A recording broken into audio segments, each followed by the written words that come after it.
a very quick one. Emma Okwa Ineku about police extortion. Some Imo State police officers are still extorting youths and extorting people in Imo State. Let me remind you that one of the reasons the police IGBO arrest last year was that we are planning to hold a protest for 3 days because of police extortion and the police brutality in Imo State.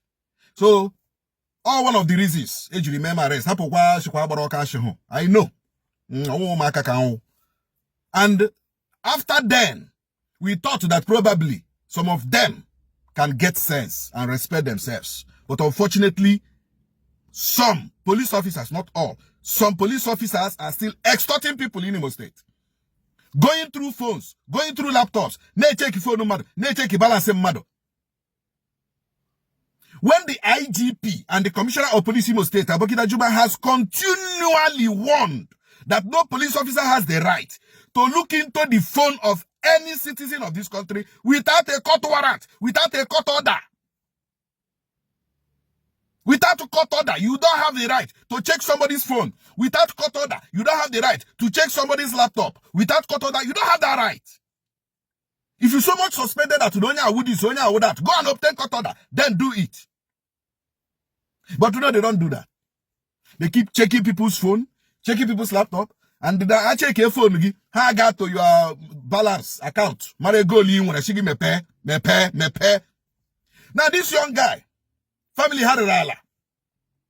Already a greater than 3.1 million. Tigan account here, because actually EGA may a call or bromado. Go be the one business. Yere me a canyon pia canyon family a quality 2 munye. So that 2 munye can because erala. Once erala nyege in my home in an alibo.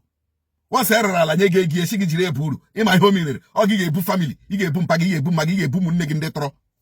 Now this young guy kerala tea. Hey, me pay here, 3.1 million. See, I may transfer of 1 million.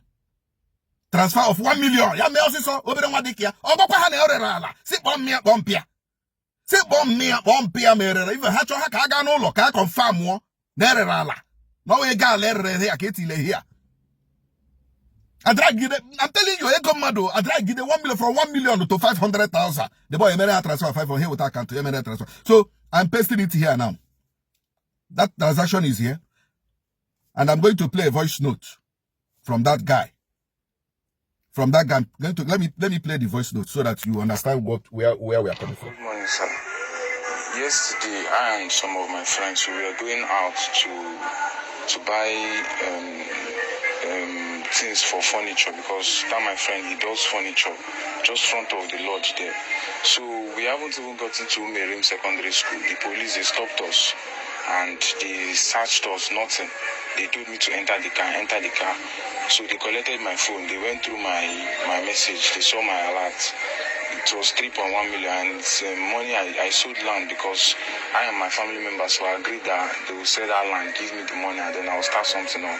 So they started beating me up inside the car. That I will tell them what a young boy like me is doing with such amount of money. I told them it's land.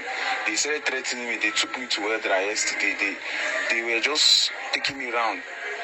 So I was telling them that the money is for land, that they can call my mom and she will tell them. They didn't even want to. They didn't even want to hear me. They were telling me that I will send them 1 million. So we came to an agreement that it's 500,000. So that was how it happened yesterday. Okay, which means Umuerim should be around Nekede Poly Nekede side, right? So I have forwarded this to the commander in charge of behavior in the police, and also to the commissioner of police. So we are tracking Kamata Bonkwem Ndeberaiha. Amahamoga Kwandi Hiagwa police station. No worry, Kaurundi Hiagwa police station Menedestin. Ndi Hiagwa police station. So they like they don't worry, Kauruhamedestin. But they want to track these people. But you royal police is so napunwa 500,000 egala alaga kubugi. You royal police is so napunwa. This young guy, family bokatraka rale enwere. Alan bichie, reye, gishini gega, nana have 500,000 by force. Alaga kubugi. And give were go jo, zomaka, umugaga haburu. Okwa mwenye police. Owaba humuru. Owaruga humoro for the world and for ndị Igbo. But how monye police o? O iji gwa gị na nna m ejighị ego ọjọọ zụọ m. Mana you as a police officer gị jiri mmadụ na-ebe akwa ịnapụ ego, mmadụ na-asụ ude ịnapụ ego gị jiri ezo ụmụ gị agaghị abụ uru. Onwe ihe m ga-ekwu now. Since the police is investigating this matter, we'll follow up on this case. Thank you.